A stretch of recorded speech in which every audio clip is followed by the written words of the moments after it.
প্রিয় দর্শক, আপনারা যে যেখানে আছেন সকলকে প্রীতি ও শুভেচ্ছা জানিয়ে নিউ ইয়র্ক থেকে আমি রতন তালুকদার লাইভ শুরু করছি।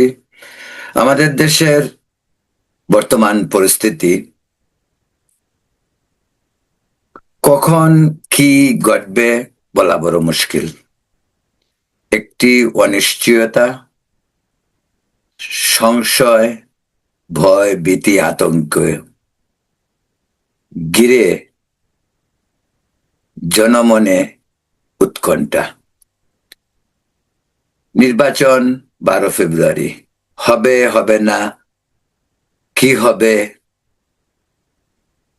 পরিষ্কার ধারণা পাওয়া যাচ্ছে না, কিন্তু আলামত যা মনে হচ্ছে তাতে জনমনে সন্দেহ বাড়ছে।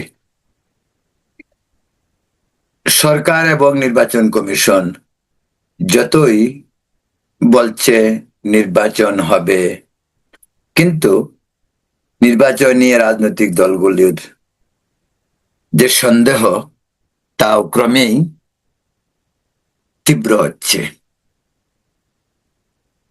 মাত্র 2 মাস বাকি নির্বাচনের।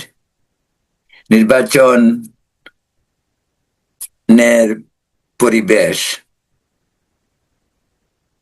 লেভেল প্লেইং ফিল্ড, খুব প্রচলিত একটি শব্দ আমাদের দেশে। নির্বাচন আসলে পরে রাজনৈতিক দলগুলি এই একটি স্লোগান নিয়ে, এটা এখন স্লোগানই হয়ে গেছে মনে হয়, রাজনৈতিক দলগুলি এই অভিযোগ করবে। এটা নতুন বিষয় নয়, সেটা আমরা সেই আগে বলা যেতে পারে গত 20 বছর যাবতীয় আমরা এটা শুনছি। এটাই আসলে প্রকৃত ঘটনা।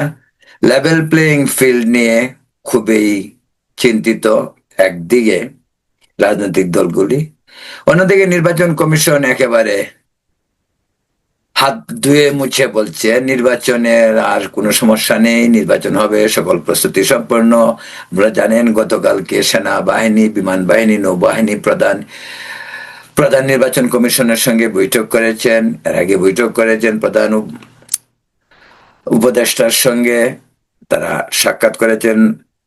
কথিত এখন যে রাষ্ট্রপতির প্রতি আসলে রাজনৈতিক দলগুলি এবং রাষ্ট্রপতির অধীনে যে অন্তর্বর্তীকালীন সরকার, তাদের খুব একটা আস্থা আছে বলে মনে হয় না। যে কারণে একটি বিদেশি সংবাদ সংস্থাকে রাষ্ট্রপতি নিজেও বলেছেন তিনি পদত্যাগ করতে চান। এই আবহে দেশের রাজনৈতিক দলগুলি নির্বাচনের জন্য প্রস্তুতি নিচ্ছে। এদিকে শরীফ ওসমান হাদির মৃত্যুর ঘটনা, তার জানাজা, তাকে জাতীয় কবি কাজী নজরুলের সমাধির পাশে দাফন করা, এ নিয়েও বিস্তর মতপার্থক্য আছে মানুষের মাঝে।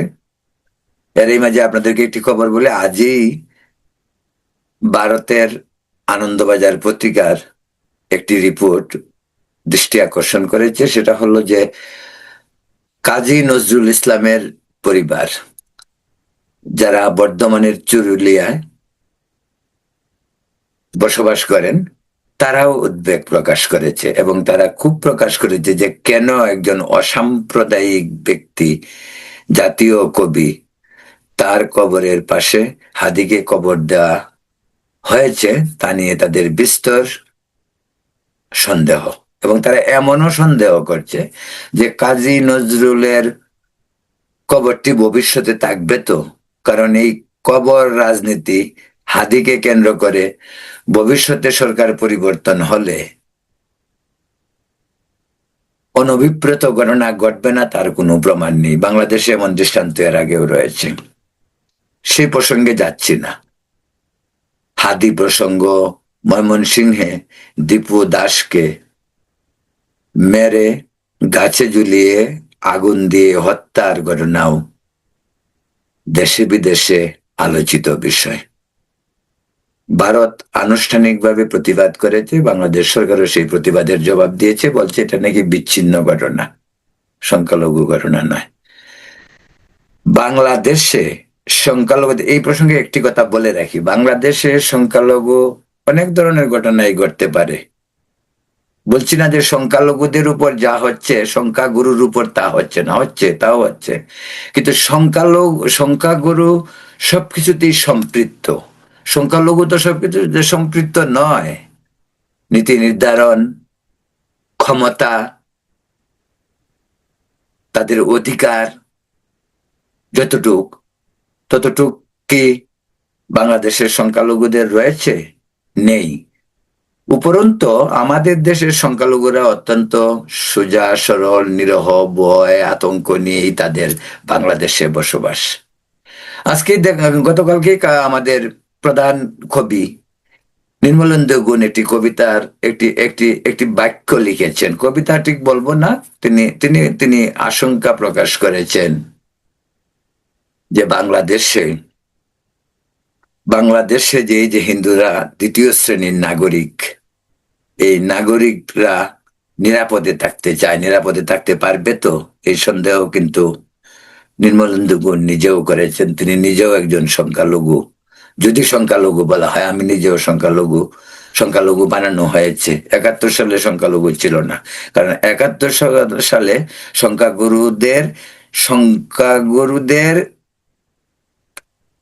হিন্দু সম্প্রদায়কে প্রয়োজন ছিল। ভারতের সঙ্গে যুদ্ধে, মুক্তিযুদ্ধ, সবকিছু মিলিয়ে সংখ্যালঘুদের ভূমিকা ছিল একটি ব্যাপক ভূমিকা। কিন্তু পরবর্তীতে দেশ স্বাধীন হওয়ার পর আবার এই ভূখণ্ডে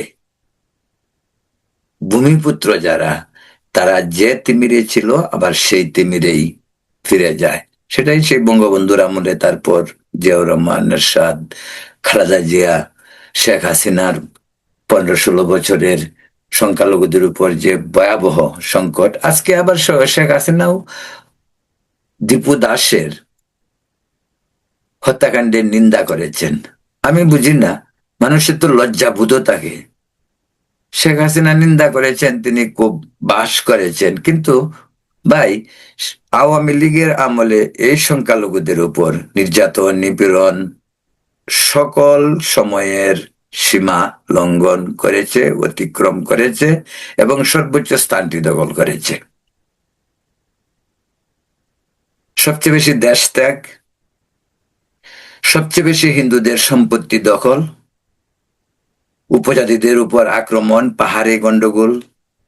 এই যে বলুন, পাহাড়ে শেখ হাসিনা সেই তথাকথিত শান্তি চুক্তি করেছিল সন্তু লারমার সঙ্গে, সেই সন্তু লারমার সঙ্গে শান্তি চুক্তির প্রায় 30 বছর, আমার মনে হয় 30 বছর হয়েই গেছে। কত পাহাড়ে কি হয়েছে? শান্তি চুক্তির বাস্তবায়ন হয়েছে? শান্তি চুক্তিতে পাহাড়িরা কোনো ধরনের উপকার হয়েছে? শান্তি ফিরেছে পাহাড়ে? এই অশান্ত পাহাড় অশান্তই রয়ে গেছে। অশান্ত পাহাড় শুরু হয়েছিল জিয়াউর রহমান ক্ষমতা নেওয়ার পর, ক্রমবর্ধমান সেই পাহাড়িদের অসন্তোষ এখনো বিদ্যমান, এই কারণে যে পাহাড়ে সেনানিবাস স্থাপন করে পাহাড়িদের উপর অত্যাচার, নিপীড়ন দ্বিগুণ হয়েছে। পাহাড়ের যে মানুষ, পাহাড়িরা সোজা সরল শান্তিপ্রিয় মানুষ, এই মানুষগুলিকে উচ্ছৃঙ্খল এবং অস্ত্র হাতে তুলে নিতে বাধ্য করেছিল কিন্তু সেই বঙ্গবন্ধুর আমল থেকেই। মানবেন্দ্র নারায়ণ লারমা, তিনি তো আওয়ামী লীগ করতেন, তিনি কেন পালিয়ে গেলেন? কেন জনসংহতি বা বিভিন্ন গ্রুপে যে অসন্তোষ পাহাড়ে শুরু, কি কারণে? সেটা বঙ্গবন্ধুর আমলে। বঙ্গবন্ধুই বলেছিলেন পাহাড়ি যাদেরকে বলা হয় যে আদিবাসী বা ইন্ডিজিনাস পিপল, তাদেরকে জোর করে বাঙালি বানানোর কথা বলেছিলেন বঙ্গবন্ধু। বলছিলেন তোরা সবাই বাঙালি হয়ে যা। এভাবে কি বাঙালি হওয়া যায়? তার ইতিহাস, ঐতিহ্য, তার সমস্ত কিছু বলে তারা একটি ভিন্ন জাতি, ভিন্ন ভাষা, ভিন্ন সংস্কৃতির এই আদিবাসীরা বাঙালি হয়ে যাবে। যাই হোক, সেই ধারাবাহিকতা কিন্তু এখনো চলছে। ধর্মান্তরিত করা, ব্যাপকভাবে পাহাড়ি মেয়েদেরকে, 12, 13, 14 বছরের মেয়েদেরকে বিয়ে করেছে। এমনকি সেনাবাহিনীর অনেক কর্মকর্তাও এই পাহাড়ি মেয়েদেরকে বিয়ে করেছে, ধর্মান্তরিত করেছে। অনেক খুন গুম হয়েছে পাহাড়ে, বিশাল হত্যাকাণ্ড হয়েছে। আপনাদের মনে আছে কিনা 90 দশকে লোগাং হত্যাকাণ্ড ছিল অত্যন্ত আলোচিত। কল্পনা চাকমা পাহাড়ি ছাত্রনেত্রী, তাকে গুম করা হয়েছিল। সেই কল্পনা চাকমা আজ পর্যন্ত আর ফিরেনি। এই তো গেল পাহাড়। এখন আসুন ঢাকায়। হাদি হত্যার পর বিশাল জনসমাগম, তার নামাজের জানাজা স্বাভাবিকভাবে হইতে পারে। আচ্ছা ভাই, নামাজের জানাজা একটি শান্তিপ্রিয় অনুষ্ঠান, শান্তির ধর্মের, শান্তির অনুষ্ঠানের এটাকে বলা যেতে পারে যে একটি মৃত মানুষকে শেষ বিদায়, তার আত্মার প্রতি শান্তি কামনা, আল্লাহর কাছে তার জন্য দোয়া প্রার্থনা করা। এই তো নামাজের জানাজা। নামাজের জানাজার টাইমটা কিন্তু একেবারে সম্পূর্ণ। আমি নিজেও এই নিউ ইয়র্কে আমাদের কমিউনিটিতে অনেক নামাজের জানাজা আমি নিজেও অংশগ্রহণ করি। আমার পরিচিত অনেক বন্ধু বান্ধব যারা প্রয়াত হয়েছেন, আমি তাদের জানাজায় যাই। এমনকি আমি জানি না, চিনি না, যেহেতু কমিউনিটিতে কাজ করি, এখানে মিডিয়ার সঙ্গে সম্পৃক্ত, পত্রিকার সঙ্গে সম্পৃক্ত, আমাকে বিভিন্ন নামাজের জানাজায় আমি নিজে ইচ্ছে করে যাই, অনেক মসজিদের অনেক কর্মকাণ্ডে যাই। তাই নামাজের জানাজা নিয়ে আমার একটা আইডিয়া আছে। সেটা যেহেতু আমি বাংলাদেশের লোক, বাংলাদেশের আমরা ছোটবেলা থেকেই তা দেখে এসেছি। যাই হোক, আচ্ছা ভাই, নামাজের জানাজার পর সবাইকে দৌড়ে সংসদ ভবনের দিকে যেতে হবে কেন? ওইখানে কি সংসদ ভবনে যেতে হবে কি কারণে? এমন ছবি আমরা দেখতে পেরেছি যেন এরা সংসদ যেমন ভাবে শেখ হাসিনা 5 তারিখে বিদায় হওয়ার পরে যেমন ভাবে গণভবনে হুড়মুড়িয়ে সকলে গিয়ে ভিতরে ঢুকে একদম লুটপাট শুরু করে দিয়েছিল, ভাবখানা ছিল যেন এরকম যে সকলেই সংসদের সিঁড়ি পর্যন্ত উপরে দলে দলে দৌড়ে, না জানি ওখানে কি হচ্ছে। আচ্ছা ভাই, একজন লোককে বিদায় দেওয়ার জন্য আল্লাহর কাছে দোয়া প্রার্থনা করে তারপর দৌড়ে সংসদের দিকে যাওয়ার কারণটা কি? নিশ্চয়ই কোনো একটা অসৎ উদ্দেশ্য। তবে আমি জানি না, যতটুকু আমাদের দেশের খবর থেকে পাওয়া যায়, খবর সেই থেকেই তো আমরা বলি, যতটুকু শোনা যায় যে এখানেও হয়তো একটি উচ্ছৃঙ্খল সহিষ্ণুতার চোখ এদের মাথায় ছিল। নতুন আরেকটি ধান্দা শুরু হয়েছে এখন, জাতীয় সরকার, বিপ্লবী সরকার। এতদিন বিপ্লবী সরকার তাদের প্রয়োজন ছিল না। একটি গ্রুপ এখন বিপ্লবী সরকারের ধান্দায় নেমেছে।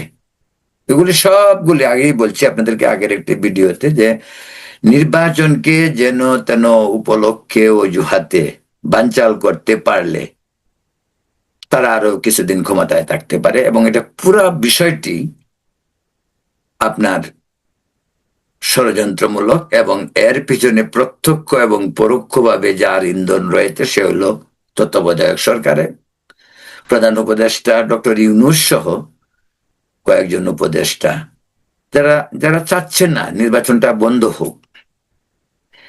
জামাতও উপরে উপরে বলছে, কিন্তু নির্বাচন বন্ধ হলে কিন্তু জামাতের লাভ। জামাতের লাভ এই কারণেই যে যত দিন যাচ্ছে জামাতের ভোট বাড়ছে।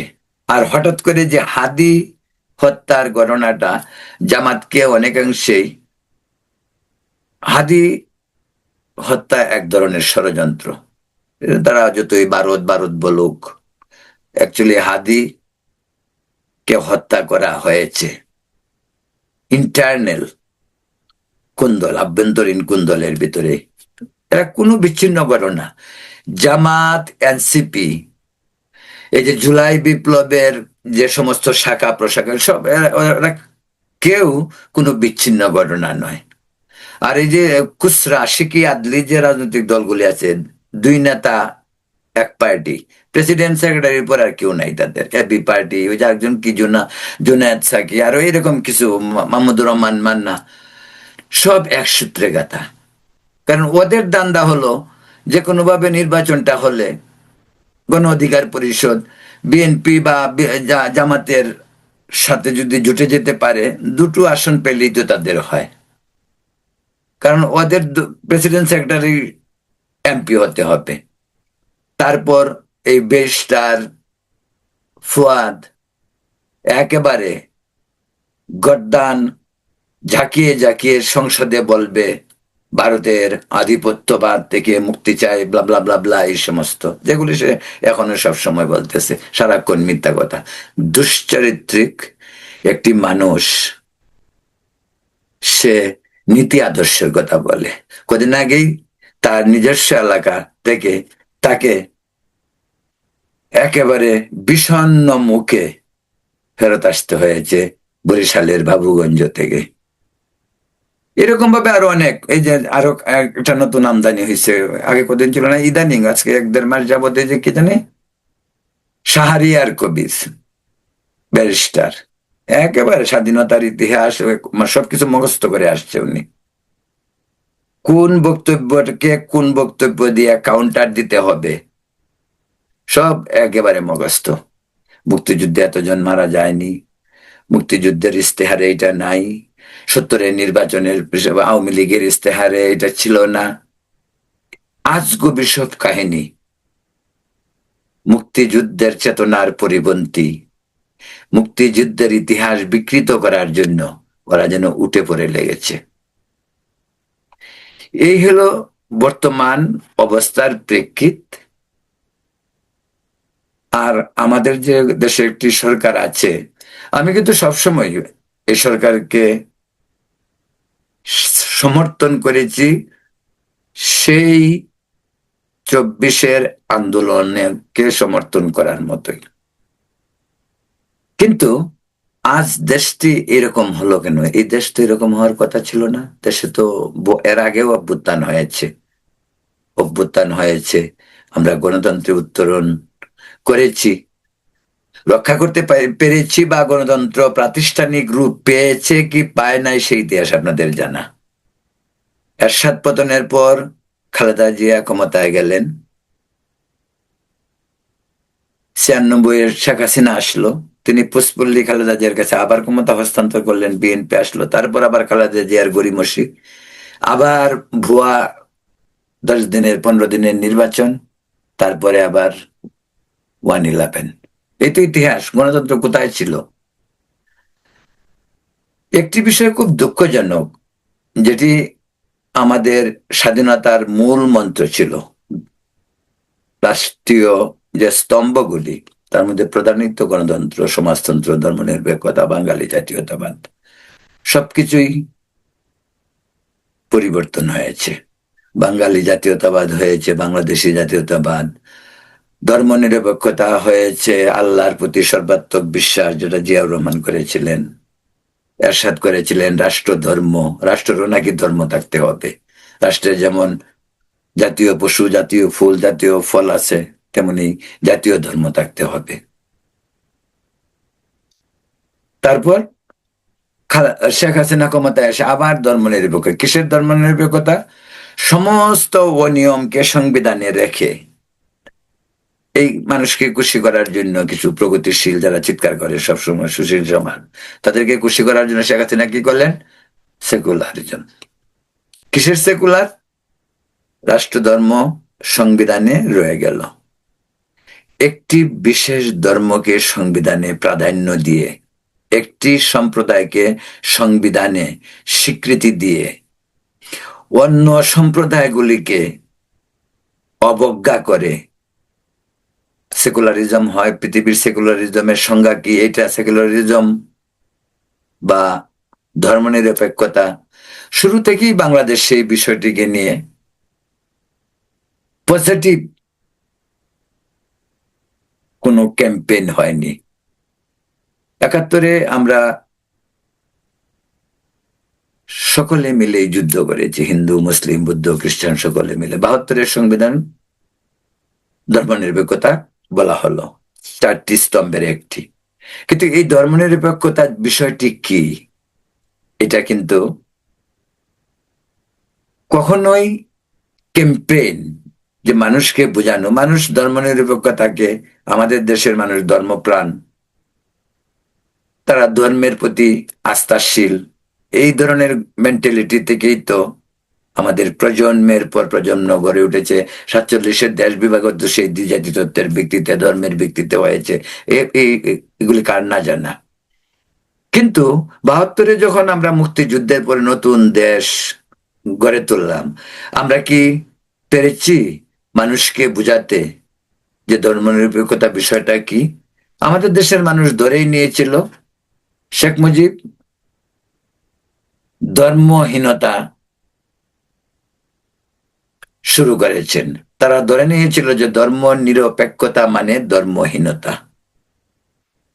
কিন্তু ধর্ম নিরপেক্ষতা যে ধর্মহীনতা নয়, সেই ক্যাম্পেইনটি কিন্তু আমাদের দেশের সেই প্রপাগান্ডা মানুষকে বুঝানো, সেটা কিন্তু কখনোই প্রকৃত অর্থে হয়নি। যে কারণে মানুষ সেই ধর্ম নিরপেক্ষতা নিয়ে একটি ভুল বুঝাবুঝি তাদের মনে যে রয়ে গেছিল বা পুঞ্জীভূত হচ্ছিল খুব, সেটারই বহিঃপ্রকাশ কিন্তু 15ই আগস্ট। তার বহিঃপ্রকাশে কিন্তু 5ই আগস্ট একেবারে খুবই রিলেটেড। ভারত বিরোধিতা এবং ধর্মনিরপেক্ষতা, হিন্দুত্ব বিরোধিতা এবং আওয়ামী লীগ বিরোধিতা সব এক সূত্রে গেঁথে যায়। এই আওয়ামী লীগ কিন্তু অনেক দলের চেয়ে অনেক বেশি ধার্মিক লোক আওয়ামী লীগের। আপনাদেরকে একটি কথা বলি, আওয়ামী লীগের নেতাদের টুপি দাড়ি দেখবেন যত, বিএনপির ভিতরে কিন্তু এত টুপি দাড়ির লোক নাই। আওয়ামী জামাতের যত লোকের যত পড়াশোনা, যেভাবে এক্সপ্লেন করতে পারে মানুষকে, এখনই দেখেন জামাতের আমিরের কথা শুনেন, জামাতের অন্যান্য নেতাদের কথা শুনেন, অ্যাটলিস্ট তারা একটা কিছু করতে চায় ধর্ম ভিত্তিক রাজনীতি, জিনিসটা ভালো মন্দ পরের বিষয়টা, কিন্তু জনগণকে তারা কিন্তু বুঝাতে সক্ষম হচ্ছে যে জিনিসটা ভালো। আমরা সৎ মানুষের শাসন চাই, আল্লাহর শাসন চাই, এগুলি বলতে পারতেছে। আওয়ামী লীগ কি জনগণকে তার রাজনীতি বুঝাতে পেরেছিল? বা বিএনপি কি পেরেছিল তার রাজনীতি? তবে বিএনপি, এর পরেও বলি, আপনি কজন বিএনপি কেন্দ্রীয় নেতাকে পাবেন যাদের আচরণ, যাদেরকে দেখলে মনে হয় যেন তারা উগ্র ধর্ম বা অন্য বিভিন্ন পলিটিক্সের যে বেড়াজাল আমাদের দেশে, সেখানে বিএনপিকে কিন্তু এত বেশি সোচ্চার দেখা যায় না যতটুকু বরং আওয়ামী লীগকে দেখা যায়। টুপিদারি আওয়ামী লীগে জামাতের চেয়ে কম না, কিন্তু বিএনপিতে কিন্তু অনেক কম। যেটা সেটা যে কারণেই হোক, আমি টুপিদারিকে বলছি না যে এটা অপরাধ, ধর্ম তার ধর্ম, সে করতেই পারে। আমি যে পার্টি করছি, আমি একটা কথা আপনাদেরকে বলি, আমি বাম রাজনীতির সঙ্গে জড়িত ছিলাম। আমার পরিষ্কার মনে আছে, আমি ধর্ম বিশ্বাস করি, আমি একজন আপাদমস্তকে সেকুলার পার্সন। আমার ধর্ম, আমি হিন্দু, আমার ধর্ম আমি করে পবিত্র ইসলাম ধর্মের প্রতি আমার শ্রদ্ধা চিরদিনই অবিচল, আনটিল টুডে। আমার অসংখ্য বন্ধু বান্ধব মুসলিম, তাদের সঙ্গেই চলেছি। এই বাংলাদেশের আবহাওয়ায়, বাংলাদেশের বাতাসে, বাংলাদেশের পরিবেশে, সমাজে, জীবনে, মননে আমরা তো একসঙ্গেই থেকেছি। আজকে দেখবেন এই যে বাংলাদেশের যে হিন্দু মুসলমানের দূরত্ব, এই দূরত্বের প্রধান কারণটা হলো রাজনীতি। রাজনীতির ময়দান মানুষকে বিচ্ছিন্ন করেছে, এবং এটা রাজনীতির স্বার্থে, ভোট ব্যাংকের স্বার্থে, ভোটের স্বার্থে। হিন্দু হলেই ভোট দিবে নৌকায়, পকেট ভোটের যে পকেট, সেই পকেটগুলি হলো তাদের মেন লক্ষ্য। সেখানে যদি 4-5 জন খুন হয়, 10 জন খুন হয়, কিন্তু আসলে যায় না। খুনাখুনি রাজনীতি তো আমাদের দেশে শুরু হয়েছে সেই ঢাকা বিশ্ববিদ্যালয়ে কোহিনূর হত্যার মাধ্যমে 7 জন একসঙ্গে মারা গেছিল, আপনারা নিশ্চয়ই জানেন। তারপরে অনেক খুনাখুনি হয়েছে আমাদের দেশে। সিরাজ শিকদার খুন হয়েছেন। সিরাজ শিকদার ভিন্ন পথ করেন। সিরাজ শিকদার তো আজকের ISI এর মতো সন্ত্রাসী ছিলেন না। তিনি বাম রাজনীতি বা মাওবাদী রাজনীতি বা চারু মজুমদার রাজনীতি, যেটা নকশাল রাজনীতি, হয়তো তিনি ওইগুলির অনুসারী ছিলেন, কিন্তু ভিন্ন মত পোষণ করতেই পারে। কিন্তু সেখান থেকেই কিন্তু আমাদের দেশের রাজনীতির যে দুর্যোগ, যে গণঘটা এবং তার পরিণতি যে 15ই আগস্ট, সেটা কিন্তু একেবারে পানির মতো পরিষ্কার। সে না বোঝার কোনো কারণ নেই। তো প্রিয় দর্শক, যেটা বলছিলাম যে আমাদের দেশে এই যে এখন কি তাল বাহানা চলছে, নির্বাচন নিয়ে অনিশ্চয়তা নেই, আবার অনিশ্চয়তা আছে। কেউ গ্যারেন্টি দিয়ে বলতে পারছে না নির্বাচন হবে, আবার হবে না সেটাও বলা যাচ্ছে না। আবার সরকারের প্রস্তুতি যদি দেখেন, তাহলে বলবেন there is no problem at all. না, একেবারে সবকিছু ঠিকঠাক হয়ে গেছে। ইলেকশন কমিশনের কথাবার্তা শুনলে মনে হয় এখন শুধু নির্বাচনের দিনটা আসলে মানুষ শুধু ভোট দিতে যাবে। জাতীয় নির্বাচন, গণভোট সব একসঙ্গে হবে, পরিবেশ একেবারে শান্ত, মানে এইরকম একটি অবস্থায় দেশের বর্তমান পরিস্থিতি। তাই সরকারকে সরাসরি বা নির্বাচন কমিশনকে বলা হবে সরাসরি যে নির্বাচন হবে হবে না, এটা কিন্তু এখনো দোলাচলে। আরেকটি বিষয় সবচেয়ে গুরুত্বপূর্ণ, যেটা নির্বাচনের আগে তাফসিল ঘোষণা করার পর কিন্তু সরকারের তেমন কোনো নির্বাহী কাজের ক্ষমতা থাকে না। সেটা কিন্তু সরাসরি নির্বাচন কমিশন নিয়ন্ত্রণ করে। কিন্তু আমাদের এবারের যে ঘটনা, তাতে কিন্তু তা দেখে মনে হচ্ছে না। এখনো মনে হচ্ছে নির্বাচন কমিশনকে সাইডে রেখে তত্ত্বাবধায়ক মানে সরকার বা বলতে যা অন্তর্বর্তীকালীন সরকার এখন আছে সেটাকে বোঝায়। আমি সেই সরকারের কিন্তু পুরা পাওয়ার, পুরা নির্বাহী ক্ষমতা তাদের কাছে, তারা যা খুশি তা করছে। মনে হয় না যে দেশে এখন নির্বাচনকালীন সরকারের অধীনে এই অন্তর্বর্তীকালীন সরকার। গুরুত্বপূর্ণ সিদ্ধান্ত, এটা কিন্তু নিয়ম।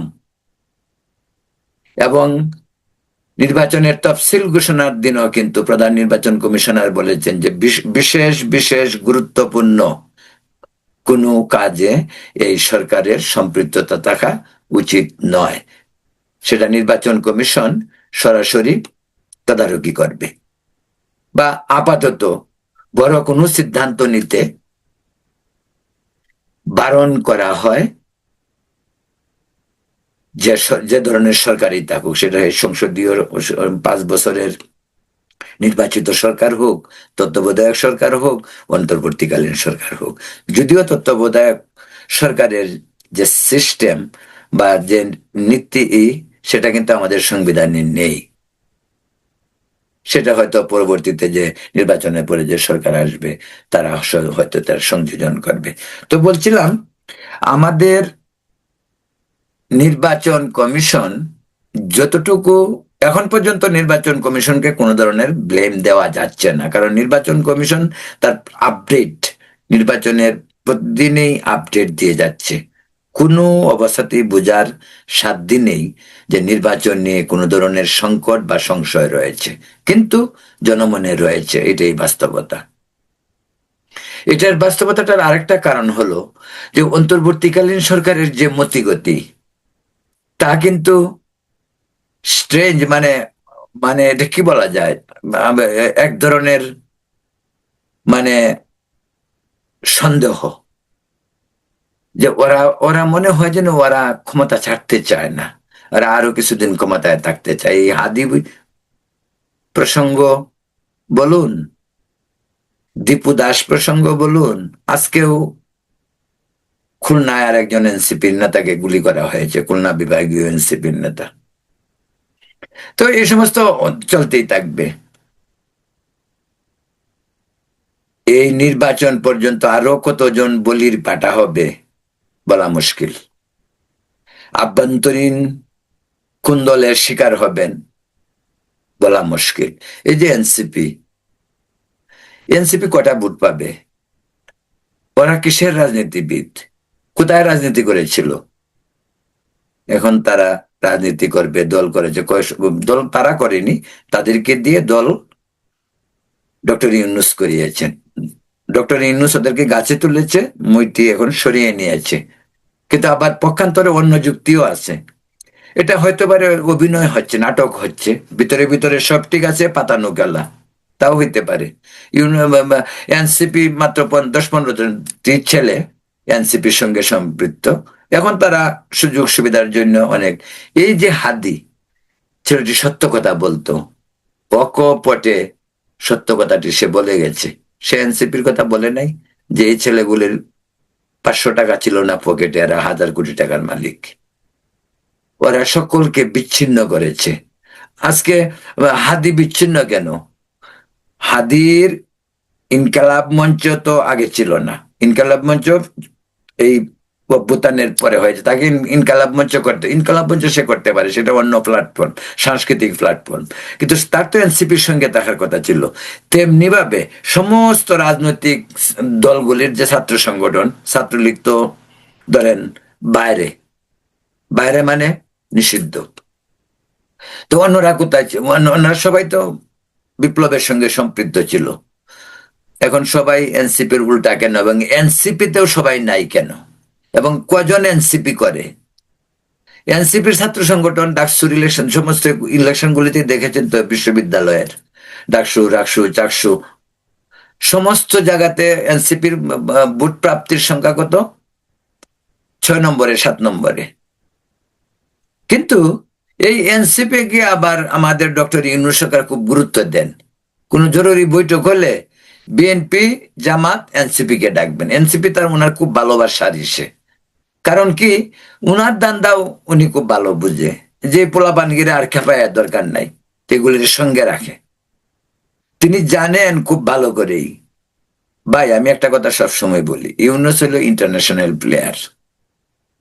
ওই যে নারায়ণগঞ্জের শামীম ওসমান বলছিল না, খেলা হবে খেলা হবে, শামীম ওসমান খেলতে পারে নাই। শামীম ওসমানরা উপরে উপরে খেলা হবে খেলা হবে বলছে, আর আর আর চুরি ডাকাতি করছে। খেলা, মেন খেলা তো খেলতেছে আমাদের ডক্টর ইউনূস। উনি জানেও খেলা কিরকম, কারণ বাংলাদেশের খেলাটা উনি বুঝে। আবার ইন্টারন্যাশনাল প্লেয়ার তো তিনি ছিলেনই। আরেকটি কথা, আমাদের দেশের মানুষের কিন্তু একটা আইডিয়া ছিল যে ইউনূস রাজনীতি বোঝে না। আমাদের এই যে বুদ্ধিজীবী সুশীল সমাজ, আমরা যারা টকশো করি বা ঢাকাতে যারা টকশো করে, আমরা সকলের ধারণা ছিল যে ইউনূস তো রাজনীতি কম বুঝে, তো রাজনীতি বুঝে না, এই জন্য হয়তো একটুক নড়বড়ে। কিন্তু আসলে ঠিক নয়। ইউনূস, খালেদা জিয়া, এরশাদ, জিয়াউর রহমান, বঙ্গবন্ধু, আর একে সর্বশেষ যে ক্ষমতাচ্যুত হয়েছেন আমাদের শেখ হাসিনা সরকার, তাদের সবার চেয়ে ইউনূস রাজনীতি বেশি বুঝে। কারণ ইউনূস জানে কাকে কিভাবে কাবু করতে হবে। সে ইন্টারন্যাশনাল মার্কেটে কাবু করে আসছে। বিভিন্ন সংস্থা, কোথায় গিয়ে বক্তৃতা দিতে হবে, কোথায় পয়সা দিয়ে বক্তৃতা দিব, কোথায় পয়সা দিয়ে পুরস্কার পাবো, এগুলি উনি করতে পারছেন। বাংলাদেশের মানুষ সারা জীবন দেশের বাইরে রয়েছেন, তো ওই আর দেশের এইগুলিকে করতে পারবে না কেন? ইউনূস শিক্ষিত লোক, পড়াশোনা করছে, মানুষের মেজাজ মর্জি বুঝে, কাকে কি দিয়ে খুশি করতে, দেখবেন তার সঙ্গে কথাবার্তা হলে যখন সে বক্তৃতা দেয়, লক্ষ্য করবেন এই যে দু হাত নেড়ে নেড়ে যে উনি কথাবার্তা বলেন, তার কথা কত সুন্দর কথা, কত সহনশীল কথা। আমরা এক পরিবার, আমরা সবাই মিলে কাজ করব, আমাদের এটা হবে সেটা, আমাদের সম্পদের অভাব নাই, বঙ্গোপসাগরে নাকি একেবারে নিচে মণি মুক্তা সব পড়ে রয়েছে, আমাদের কোনো বেকার থাকবে না। বিদেশে গেল, জাপানে গেল, বললো যে জাপান থেকে জাপান আমার কাছে জনশক্তি চাইছে। আমি বলছি কত চান আমাদের আছে, আজ পর্যন্ত কতজন জাপান গেছে দেখুন। এই হলো ইউনূস, এই হইল ধান্দাবাজ আর বাটপারের শিরোমণি ডক্টর মোহাম্মদ ইউনূস। সে বাংলাদেশের রাজনীতি, বাংলাদেশের রাজনৈতিক দল, বাংলাদেশের রাষ্ট্র ব্যবস্থা, বাংলাদেশের সংবিধান, বাংলাদেশের দেশপ্রেমিক সেনাবাহিনী সবার উপরে সে চেপে বসেছে তার এনজিও অ্যান্ড কোম্পানি নিয়ে। ইউনূস অ্যান্ড কোম্পানি বলতেই গ্রামীণ, গ্রামীণ বলতেই এনজিও, এনজিও বলতেই ধান্দাবাজি। এনজিওদের কাজটাই হইল এই বিদেশের বিভিন্ন সংস্থার থেকে ভিক্ষা করে পয়সা এনে, ওদেরকে নয় ছয় বুঝিয়ে পয়সা এনে নিজেদের পকেটে বোঝাই করা। এই ইউনূসের সম্পদের অভাব নাই, তারপরে দেখেন কি না করেছে সে। ট্যাক্স মাপ, গ্রামীণ ব্যাংক, বিশ্ববিদ্যালয়, গ্রামীণ বিশ্ববিদ্যালয় সবকিছুই করে নিচ্ছে। অথচ একটুকু লজ্জা বোধ হইল না, একটুকু সংশয় হয়নি যে তিনি একটি দেশের সরকার প্রধান, তিনি সরকার প্রধান হয়ে তার উপর থেকে বেআইনিভাবে মামলাগুলি তুলে নেয়া, এগুলো তো মানুষের চোখে পড়বে, মানুষ তো বলবে। এই বোধোদয় তার হয়নি, কারণ উনি খুব ভালো করেই জানেন যে কোনো দিন তাকে গাট্টি বুস্কা বেঁধে চলে যেতে হতে পারে। তো তাই নিজের কলঙ্ক যেগুলি, সেগুলি অন্তত মানে তিনি মুক্ত, কলঙ্ক মুক্ত হতে চান। তারপরে হয়তো উনি ভেবেছেন তারপরে মারা গেলে হয়তো শান্তি পাবে তিনি। এই হইল ডক্টর ইউনূস। বক্তব্য হলো আমার, যে বিষয়টি বলতে চাচ্ছি আরো ক্লিয়ার করে, সেটা হলো এই যে পরিবর্তিত বাংলাদেশের পরিস্থিতি, সেখানে ডক্টর ইউনূস কি ভূমিকা, কি ভূমিকা ডক্টর ইউনূসের? এই যে পক্ষপাতিত্ব, যে হাদি মারা গেল, ঠিক আছে হাদি মারা গেছে একটি তরুণ, আমি তো বলি সবসময় যে একটি তরুণ সম্ভাবনাময় জীবন, তার সাথে আমার মতের ভিন্ন পার্থক্য থাকতে পারে, থাকবেই, এটাই নিয়ম। তারপরে আমি মনে করি যে একটি দেশে ভিন্ন মত, ভিন্ন পথ, মতাদর্শের পার্থক্য সবসময় থাকবে, এটাই রাজনীতি। যদি না থাকবে তাহলে তো চায়নার মতন একটা কমিউনিস্ট পার্টি হইলে হয়, বা আগে যখন সোভিয়েত ইউনিয়ন ছিল একটা পার্টি, কমিউনিস্ট পার্টি, তাহলেই তো হতো। যেহেতু আমাদের ভিন্ন মত থাকবে, গণতান্ত্রিক পরিবেশে আমরা রাজনীতি করতে চাই, গণতন্ত্রকে প্রাতিষ্ঠানিক রূপ দেওয়ার লক্ষ্যে আমরা একটি রাজনৈতিক প্রক্রিয়া সঙ্গে সকলের সহমত, সেখানে ভিন্ন মত থাকতেই পারে। ভিন্ন রাজনীতি, বাংলাদেশি জাতীয়তাবাদী বিশ্বাসী, কেউ বাঙালি জাতীয়তাবাদী বিশ্বাসী, কেউ ইসলামিক জাতীয়তাবাদী বিশ্বাসী, এটাই বাস্তবতা। প্রিয় দর্শক, বাংলাদেশের সার্বিক পরিস্থিতি নিয়ে কথা বলছিলাম। তো এই প্রসঙ্গে আমার এই ভিডিওর প্রায় শেষ পর্যায়ে যে বিষয়টি আমরা এখন দূর থেকে দেখতে পাই, আপনারা তো খুব কাছে থেকে দেখেন, আমাদের দূর থেকে দূরবীন দিয়ে দেখতে হয়, বা আপনারা যা বলেন সেই খবর আমরা এখানে বসে পাই, সবই পাই। আজকের এই গ্লোবাল পৃথিবী, হাইটেক পৃথিবী, টেকনোলজির মানে ওয়ার্ল্ড, তথ্য প্রযুক্তির এই পৃথিবী, ইন্টারনেট, ফেসবুক, সবকিছুই একাকার হয়ে একেবারে হাতের মুঠোতে। তাই আজকে কে কোথায় মারা গেল, সেটা হোক বাংলাদেশের যত প্রত্যন্ত অঞ্চল, খবর কিন্তু মিনিটেই বেরিয়ে আসছে।